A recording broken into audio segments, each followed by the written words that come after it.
Hello दोस्तों, Medanta hospital जो कि ग्लोबल हेल्थ नाम से रजिस्टर्ड है इंडियन स्टॉक मार्केट में, उसने अपने फोर्थ क्वार्टर के रिजल्ट्स पब्लिश कर दिए हैं।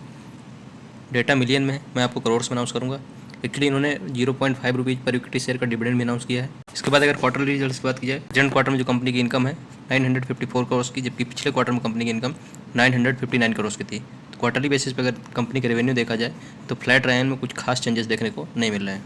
अगर लास्ट ईयर देखा जाए तो कंपनी का रेवेन्यू 836 करोड़ का था, तो ईयरली बेसिस पे अगर देखें तो कंपनी का रेवेन्यू जो है उसमें लगभग 14% के आसपास का इंक्रीज देखने को मिल रहा है। इसके बाद अगर कंपनी का एक्सपेंडिचर की बात करें तो प्रेजेंट क्वार्टर में कंपनी का एक्सपेंडिचर 770 करोड़ का है, पिछले क्वार्टर में 770 करोड़ का था। तो एक्सपेंडिचर भी कंपनी के रेवेन्यू की तरह ही सेम यहाँ पे देखने को मिल रहे हैं क्वार्टरली बेसिस पे। बट अगर लास्ट ईयर कंपेयर करें तो वहाँ कंपनी का जो एक्सपेंडिचर था 692 करोड़ का, तो ईयरली बेसिस पे कंपनी के जो एक्सपेंडिचर है वो इंक्रीज होते हुए दिख रहे हैं। इसके बाद अगर कंपनी का प्रॉफिट आफ्टर टैक्स पैट की बात करें तो प्रेजेंट क्वार्टर में 101 करोड़ का है, पिछले क्वार्टर में 143 करोड़ का था, और लास्ट ईयर सेम क्वार्टर में कंपनी का जो प्रॉफिट था 127 करोड़ का था। तो कंपनी के जो प्रॉफिट्स हैं उसमें क्वार्टरली बेसिस पे लगभग 29% के आसपास का डिक्रीज देखने को मिल रहा है, जबकि ईयरली बेसिस पे कंपनी का जो प्रॉफिट है उसमें लगभग 20% के आसपास का डिक्रीज देखने को मिल रहा है।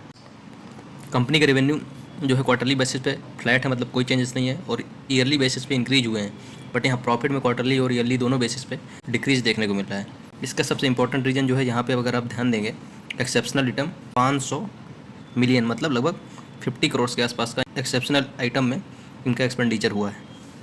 अब ये एक्सेप्शनल आइटम क्या है, इन्होंने बताया कि रिफर नोट 7। नोट 7 में देखते हैं कि अगर आखिर ये एक्सेप्शनल आइटम है क्या। तो अगर नोट 7 पे ध्यान देंगे कि exceptional item for quarter and year and 31 मार्च 2025, इन्होंने बताया कि लगभग 50 करोड़ के आसपास का इनको स्टाम्प ड्यूटी खरीदना पड़ा था। ये स्टाम्प ड्यूटी जो थी 50 करोड़ की, इनको जो मर्जर अनाउंस किया था मेदांता होल्डिंग्स प्राइवेट लिमिटेड और होल्डिंग कंपनी इनकी जो थी, उनके बीच जो मर्जर हुआ था उसके लिए इनको स्टाम्प ड्यूटी खरीदनी पड़ी थी 50 करोड़ का, जो कि इस क्वार्टर में एक्सपेंडिचर के तौर पर ऐड हो गया है, जिसकी वजह से कंपनी का जो प्रॉफिट है वो डिक्रीज हो गया है क्वार्टरली और ईयरली बेसिस पे। इसके बाद अगर कंपनी की ईपीएस की बात की जाए, प्रेजेंट क्वार्टर में कंपनी का ईपीएस 3.77 का है, पिछले क्वार्टर में 5.32 का था, लास्ट ईयर सेम क्वार्टर में 4.74 का था। जैसा कि प्रॉफिट में ट्रेंड देखने को मिल रहा है, वैसे ही यहाँ पर कंपनी की ईपीएस क्वार्टरली और ईयरली बेसिस दोनों में डिक्रीज होते हुए दिख रहे हैं।